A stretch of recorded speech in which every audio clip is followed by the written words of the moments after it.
इस 12 साल के सफर में एक राज्य जहां बताया जाता है कि उसकी मातृभाषा हिंदी नहीं है, ये मेरा दूसरा दौरा है। मेरे मन में काफी सारे सवाल थे जब आपके आयोजकों ने मुझे यहां निमंत्रण दिया। पता नहीं कर्नाटका में हिंदी को कौन इतनी अच्छी तरह समझ पाएगा, लेकिन अभी आपके शहर आने से पहले मैं बीदर में था। देर रात तक वो कार्यक्रम चला। तब मुझे एहसास हुआ कि कर्नाटक की भली अपनी कोई बोली हो, लेकिन यहां राष्ट्रभाषा बोलने वालों की मेजॉरिटी है।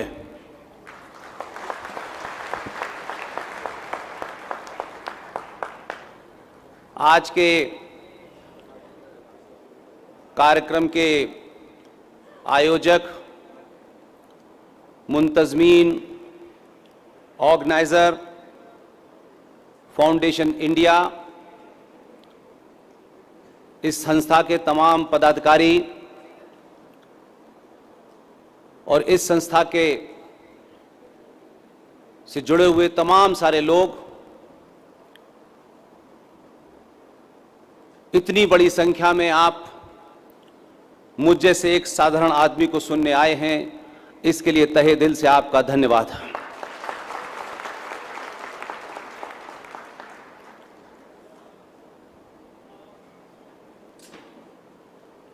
2012 से ये यात्रा शुरू हुई। इस यात्रा के मूल में दो ही बातें रखी गईं कि आखिर हमको क्या जरूरत पड़ी कि नौकरी छोड़ करके पूरे देश में उन बातों को बताना पड़ रहा है जो बातें कल की हैं, चंद दिन पहले की हैं। और क्या वजह है? बहुत सारी पार्टियां हैं, उनकी विचारधारा अलग हो सकती है। बहुत सारे संगठन हैं, अनगिनत संगठन हैं, खास तौर से हिंदुओं के संगठन हर गली में 2 मिलते हैं। लेकिन किसी ने यह जरूरत क्यों नहीं समझी किसी पार्टी का मैनिफेस्टो, उसमें क्या लिखा है, क्या नहीं लिखा है, इस विचारधारा से उस विचारधारा के लोगों का क्या कहना है। राजनीतिक दलों में सरकार पर टीका टिप्पणी हमारे समाज का हर वर्ग करता है।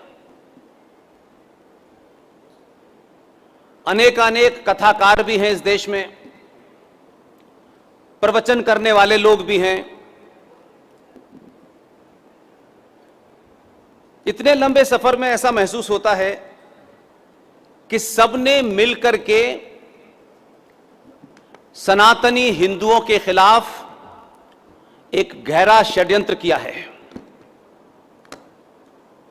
इसमें से कोई ये नहीं चाहता कि आपको सही मायने पता चले, सही मुद्दे पता चले, जिससे आपका एग्जिस्टेंस, आपका वजूद खतरे में है, उसके बारे में कोई बात नहीं करता। कोई सामाजिक संगठन भी बात नहीं करता। तो मुझे बड़ा ताज्जुब होता था। नौकरी में आदमी के कुछ बाधाएं होती हैं, कुछ लिमिटेशंस होती हैं। इस बैकग्राउंड में यह सफर हमने शुरू किया। मेरा इस 10-12 साल में मैं इस नतीजे पे, निष्कर्ष पे पहुंचा हूं, सनातनी हिंदू समाज सुनी सुनाई बातों को खूब आगे बढ़ाता है। सनातनी समाज दूसरे के बनाए नैरेटिव को खूब मार्केट में फैलाता है।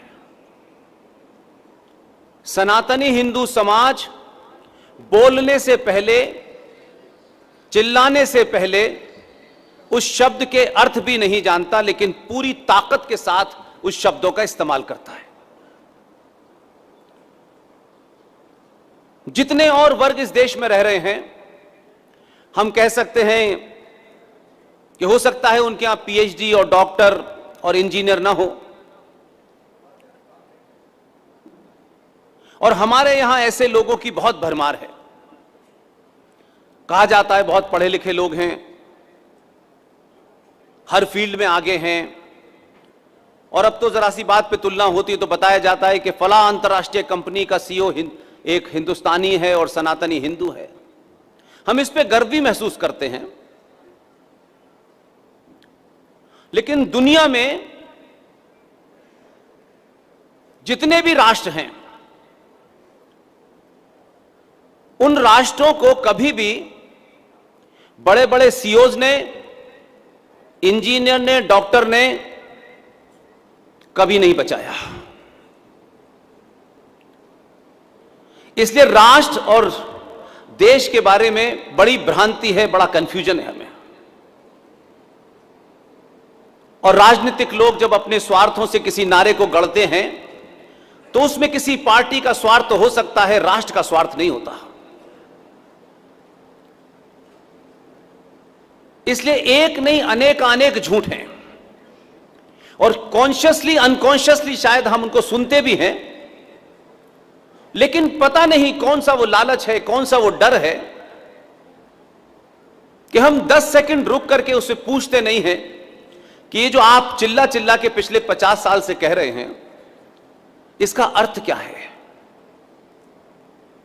और जब समाज खामोशी से हर बात को सुन लेता हो तो आपके रहनुमा, चाहे यूनिवर्सिटीज में हो, कॉलेज में हो, संसद में हो, विधानसभा में हो, वो ये मान लेते हैं कि इनसे सिर्फ इतनी ही बात करनी है।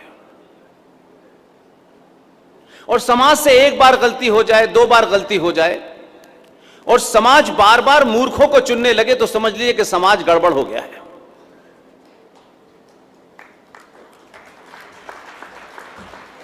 इसलिए जिस मोड़ पर आज सनातनी हिंदू खड़ा हुआ है, वो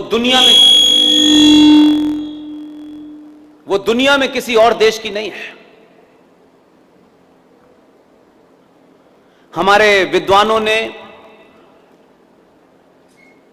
हमारे अंदर एक इंफीरियरिटी कॉम्प्लेक्स, एक कुंठा, एहसास कमतरी भरी है। उनको लगता है कि जो जिस बड़े पद पे बैठा है वही ज्ञानी है, और समाज जब ज्ञान की परिभाषा पद से करने लगता है तो समझ लीजिए कि समाज समाप्त हो गया है। पद की प्राप्ति से ज्ञान का कोई संबंध नहीं है, लेकिन हम यही मानते हैं।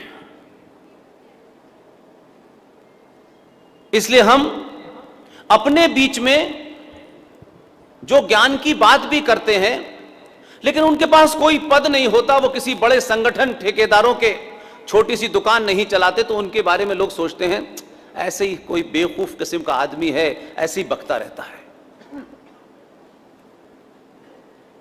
लेकिन अपनी आंखों के सामने उस दौर को बदलते हुए देख रहा हूं। लोग आज अपने उस तकलीफ का, वो जो चोट उनको 700 साल से लगी है, उसका मरहम, उसकी दवा कौन दे सकता है, सिर्फ ये जानना चाहता है। वो इस चक्कर में नहीं परेशान है कि बोलने वाला कितना बड़ा उसके पास डिग्री है, वो किस पार्टी का है, किस संगठन का है। यही सबसे बड़ा बदलाव है। इसलिए जो झूठ बोले गए, जिनके कारण आज भी हम, और खासतौर से हमारे समाज में राजनीतिक लोग बहुत लो आईक्यू के होते हैं ये लोग, लेकिन ये बताते हैं कि सब हमें पता है, कुछ भी पता नहीं है, और ये जानना भी नहीं चाहते। एक एरोगेंस है पावर की। एक शब्द हमारे यहां क्वाइन हुआ, बहुत सालों से सुन रहा हूं उसको, जिसका जब दिल चाहता है अपनी सुविधा के अनुसार सत्ता से बाहर होते हैं तो परिभाषा कुछ और होती है, और सत्ता में आते ही परिभाषा कुछ और हो जाती है, और समाज ये समझने लगता है कि अरे ये कल तक तो राष्ट्रवादी थे, आज सेकुलर हो गए, और फिर आप इसी धोखे से आगे बढ़ जाते हैं। फिर कोई नया आता है, फिर कोई नया जुमला चला देता है, और हमारे कहानी किस्सों में, किताबों में ऐसी बातों को खूब भरा गया है। इसलिए कभी कभी मुझे लगता है कि जो आपके शत्रु ने, सनातनी हिंदू के शत्रु ने, इस सनातनी सभ्यता के शत्रुओं ने बहुत बारीकी से उन शब्दों को चुना है, और वो खुद नहीं बोलते, और मार्केट में इस तरह प्ले कर दिया है कि 90 और 95 करोड़ सनातनी बस उसी की रट लगाए हुए हैं।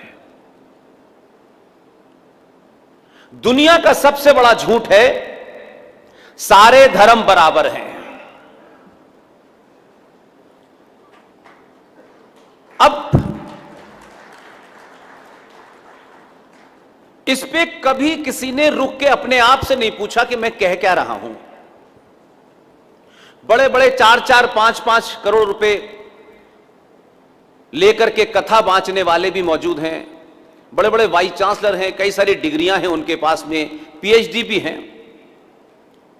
5-5 घंटे के प्रवचन करा लीजिए, सुबह से शाम तक प्रवचन होते हैं, लेकिन छोटी छोटी बातों से पूरे राष्ट्र की कैसे हानि होती है, इसकी तरफ कोई जाना नहीं चाहता।